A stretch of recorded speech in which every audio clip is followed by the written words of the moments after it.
아침 목사에 오신 여러분들을 환영하고 축복합니다. 하나님께서 새로운 날을 허락하셨는데요. 새로운 날에 걸맞는 새로운 은혜로 오늘 하루 또 이번 한 주간을 지켜주시 믿습니다.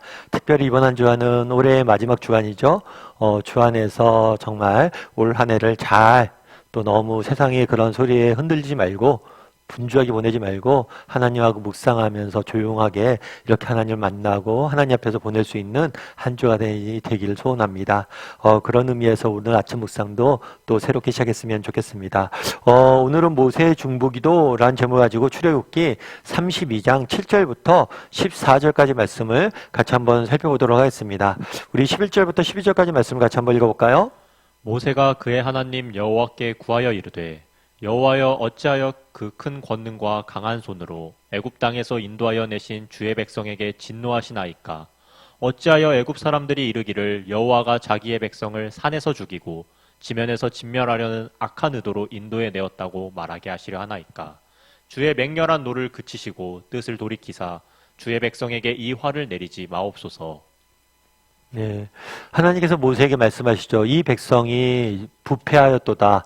이 백성이 목이 뻣뻣해져서 내 말을 듣지 않고 죄를 범하였도다. 그래서 내가 이들을 진멸하길 원한다. 라고 이야기하자 모세가 뭘 해요? 이들을 위해서 기도하는 모습들을 보게 됩니다. 사실 모세 입장에서는 어떻게 얘기했어요? 하나님께서 이 백성을 다 죽이고 너를 중심으로 새로운 나라를 형성할 것이다. 라고 이야기했지만 모세는 정말 자기만을 생각하는 사람은 아니었죠. 이 백성들, 이스라엘 백성들을 아끼고 그 동족들을 위해서 헌신할 줄 아는 사람이었어요. 그래서 하나님 앞에 이들을 위해서 뭘 하는 거예요? 중보기도 하는 거예요. 마치 자기가 죄를 지은 것처럼 간절한 마음으로 사실 기도하는 모습들 보게 됩니다. 여러분, 우리가 중보기도의 힘에 대해서 우리가 깊이 생각해 볼 필요가 있어요. 사실 우리는 오늘 우리가 이렇게 살아가는 것, 누군가의 기도의 힘 덕분에 사실 살아간다는 것을 잊으면 안 돼요. 저도 그랬던 것 같아요. 저도 어렸을 때 정말 저희 어머님이 저를 위해서 많이 기도해 주셨죠. 특별히 제가 이렇게 젊은 날 대학교 시절에 하나님을 떠나 있었을 때도 그때도 어머니께서 저를 위해서 정말 아침마다 그렇게 기도하는 모습들을 새벽마다 기도하는 모습들을 전 봤거든요. 참 그것이 저를 지켰다고 생각을 해요. 그리고 그때는 참 하나님도 안 믿고 내 멋대로 살았는데 그래도 이상한 그런 게 있더라고요. 어머님이 나를 위해서 기도한다는 사실에 내게 큰 힘이 되기도 하더라고요. 그래서 가끔 우리 남편들 또 그런 경우 있잖아요. 예수님 안 믿는 남편들. 그러면서도 예수님 믿지도 않고 교회도 안 나오는데 뭐예요? 우리한테 기도해준다고 좋아하고 기도 부탁을 할 때도 있잖아요. 아무튼 그렇게 기도 부탁을 한다는 것 자체는 마음의 문이 열려 있다는 거예요. 다르게 이야기하면 정말 오늘 우리가 이렇게 존재하는 건 여러분들이 이렇게 존재하는 것 누군가 여러분들을 위해서 이렇게 기도하고 정말 중보해 왔기 때문에 여러분들이 존재하는 거예요. 언젠가 우리는 하늘나라 가서 보게 될 거예요. 아, 이 사람들이 날 위해서 이렇게 기도했구나. 이들이 이렇게 수고했구나. 그래서 내가 여기에 있었던 거구나. 이 중보기도의 은혜를 정말 나를 위해서 누군가 기도하고 나를 위해서 이렇게 애썼다는 사실을 아는 사람이 해야 될 건 뭐예요? 또 누군가를 위해서 중보기도 하는 거죠. 그날에 모세가 이렇게 중보기도 할 수 있었던 이유는 무엇입니까? 바로 그것들을 알았기 때문이에요. 누군가의 기도와 누군가의 정말 그 애씀을 통해서 희생을 통해서 내가 이 자리에 있다는 것. 그래서 우리가 누군가의 기도를 통해서 우리가 이 자리에 존재하는 거고 그렇기 때문에 우리도 누군가를 위해서 기도해야 돼요. 그래서 이 중보기도의 끈이 촘촘하게 맺어져 있는 거예요. 그래서 여러분들 다락방 식구들을 위해서도 기도해 주고요. 교회 지체들을 위해서 기도해 주고 서로가 서로를 기도로 지켜야 돼. 지킬 수 있어야 돼. 물론 나라를 위해서도 기도해야 되고. 그럼 모세가 어떻게 기도했습니까? 하나님이 첫 번째로는 과거의 역사를 기억하죠. 하나님께서 뭘 하셨어요? 애굽 땅에서 인도해 내셨다는 거예요. 그런데 이 사람들이 애굽 땅에서 인도해 내셨는데 이들이 만약에 이곳에서 죽게 되면 결국에 이것은 뭐예요? 하나님의 명예를 손상시키는 일이다 라고 말합니다. 그런 다음 계속해서 뭐라고 기도했냐면 이렇게 기도했어요. 13절과 14절 말씀 같이 한번 읽어볼까요? 주의 종 아브라함과 이삭과 이스라엘을 기억하소서. 주께서 그들을 위하여 주를 가리켜 맹세하여 이르시기를 내가 너희의 자손을 하늘의 별처럼 많게 하고 내가 허락한 이 온 땅을 너희의 자손에게 주어 영원한 기업이 되게 하리라 하셨나이다. 여호와께서 뜻을 돌이키사 말씀하신 화를 그 백성에게 내리지 아니하시니라. 예. 모세가 중보기도하자 하나님께서 뭘 했어요?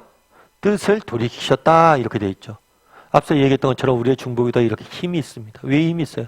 하나님이 들으시고 하나님의 마음도 움직일 수 있는 게 중보기도예요. 그래서 우리가 기도할 수 있어야 돼요. 그런데 여기서 모세의 기도에서 우리가 배울 수 있는 점이 있어요. 그건 뭐냐면 하나님께서 뭐라고 되냐, 주의 종 아브라함과 이삭과 이스라엘 약속하시옵소서, 주께서 그들을 위하여 주께서 맹세하여 이루기를. 달리 이야기하면 하나님이 주신 약속, 이 약속의 말씀을 붙잡고 기도하는 모습들을 보게 돼요. 그리고 이 약속의 말씀을 붙잡고 기도하니까 하나님께서 바로 응답하시죠.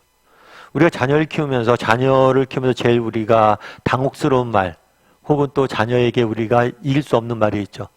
그 말이 뭐예요? 아빠 그때 그거 해준다고 그랬잖아. 우리가 했던 약속들을 언급했을 때 우리는 뭐예요? 그것들 지켜줄 수밖에 없어요. 왜요? 그것은 우리의 명예에 걸린 일이기 때문에. 하나님, 당신은 하나님이지 않습니까? 하나님, 당신은 진실하신 분 아닙니까? 그런데 하나님께서 이렇게 약속하셨는데 그걸 어기신다면 하나님은 진실한 분이 안 되는 겁니다.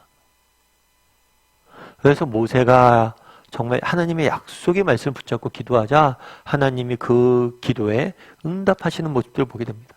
그래서 우리가 모세의 기도에서 배울 수 있는 점이 있어요. 무엇보다도 우리가 기도할 수 있어야 된다는 거예요. 뿐만 아니라 뭘 해야 돼요? 약속의 말씀을 붙잡고 기도할 수 있어야 된다는 거예요. 그럼 여러분, 우리는 어떠세요? 여러분들은 어떠세요?